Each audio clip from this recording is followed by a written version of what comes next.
بسم اللہ الرحمن الرحیم۔ الصلاۃ والسلام علیکہ یا رسول اللہ وعلی آلک و اصحابک یا حبیب اللہ۔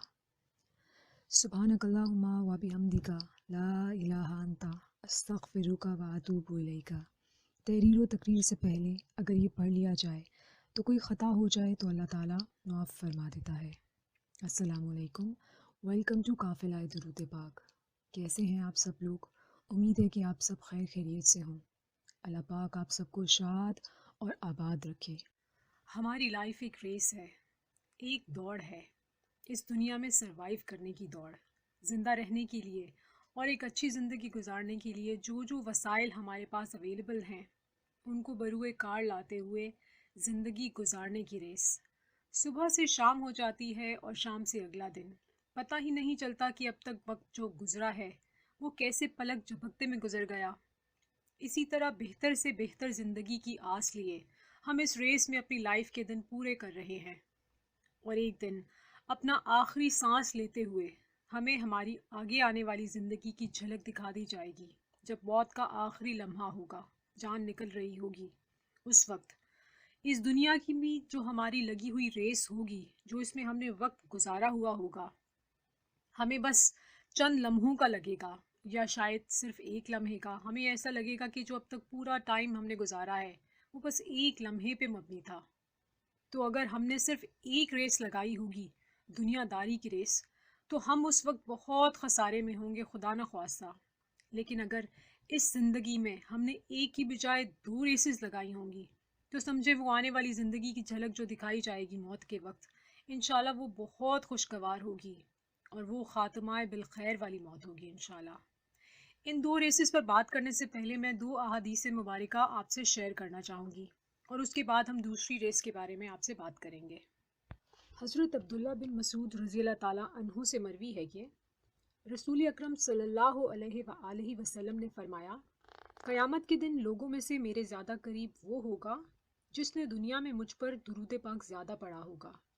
سعادت الدارین کے پیج نمبر 60 پر لکھا ہے، قیامت کے دن ہر مقام اور ہر جگہ میں میرے زیادہ نزدیک تم میں سے وہ ہوگا جس نے تم میں سے دنیا میں مجھ پر درود پاک زیادہ پڑھا ہوگا۔ اب سوال یہ پیدا ہوتا ہے کہ یہ ریس کیسے ہے؟ تو یہ ریس ایسے ہے کہ ہر گزرا ہوا لمحہ ہمیں آپ صلی اللہ علیہ وآلہ وسلم کے دور سے دور لے جا رہا ہے، اور ہر گزرتا لمحہ جس میں ہم لوگ درود پاک ورد کرتے ہیں، وہ ورد ہمیں آپ صلی اللہ علیہ وآلہ وسلم کے قریب لے جا رہا ہے۔ ہمارا ہر درود پاک ایسے ہے کہ جیسے ہم نے ایک قدم نبی پاک صلی اللہ علیہ وآلہ وسلم کی جانب بڑھایا، نہ صرف آخرت میں بلکہ اس دنیا میں بھی۔ اب دنیا میں صرف آپ اور میں درود پاک کا ورد نہیں کر رہے، بلکہ ہر کوئی اپنی اپنی توفیق کے مطابق ورد کر رہا ہے۔ اب اس ورد کو ہم نے صرف ایک ورد ہی کی طرح نہیں لینا ہے، ہم نے اس کو ایک ریس میں کنورٹ کر دینا ہے۔ سب سے پہلا مقابلہ ہم نے اپنے آپ سے کرنا ہے، یعنی پہلے اس ورد پر ہم لوگ شروع ہو جائیں، جاری کر لیں اس ورد کو، پڑھنا درود پاک کو، اور پھر اس درود پاک کے ورد پر محنت کر کے اپنے ورد کی تعداد بڑھانی ہے اور بڑھاتے جانا ہے انشاءاللہ۔ اس کے بعد دیکھیں گے کہ ماشاءاللہ سے کتنے اہل درود پاک ہیں اور کتنا درود پاک ورد کر رہے ہیں اور ہم سے کتنا آگے ہیں۔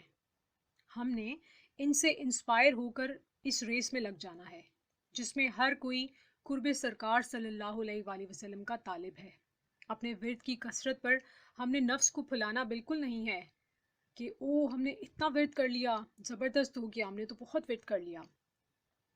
یہ بات ہم نے ذہن میں رکھنی ہے کہ ہم نے بار بار اپنے آپ کو یہ بتانا ہے کہ ابھی تو ہم بہت پیچھے ہیں، ابھی تو ہم سرکار صلی اللہ علیہ وسلم سے بہت دور ہیں، ابھی ہمارا ورد بہت کم ہے۔ بہت سارے لوگ ہیں جن کو بہت زیادہ قرب سرکار صلی اللہ علیہ وآلہ وسلم حاصل ہے، کیونکہ ان کی تعداد بہت ہے اور انہوں نے بہت محبت کے ساتھ ورد کیا ہے۔ ابھی ہم ریس میں بہت پیچھے ہیں۔ ابھی ہم نے ریلیکس نہیں کرنا کہ چلو ہم نے بہت ورد کر لیا، ہم نے 1000 مرتبہ پڑھ لیا، 2000 مرتبہ پڑھ لیا، یہ کچھ بھی نہیں۔ بہت لوگ ورد کر رہے ہیں ماشاءاللہ۔ ہمیں یہ دیکھنا ہے کہ آپ صلی اللہ علیہ وآلہ وسلم کی شان ہر لمحہ بلند ہو رہی ہے، آپ صلی اللہ علیہ وآلہ وسلم کے درجات ہر وقت بلند ہو رہے ہیں، ہر درود پاک سے جنت وسیع ہوتی ہے۔ تو آپ صلی اللہ علیہ وآلہ وسلم کی شان مبارکہ ہر لمحہ بلند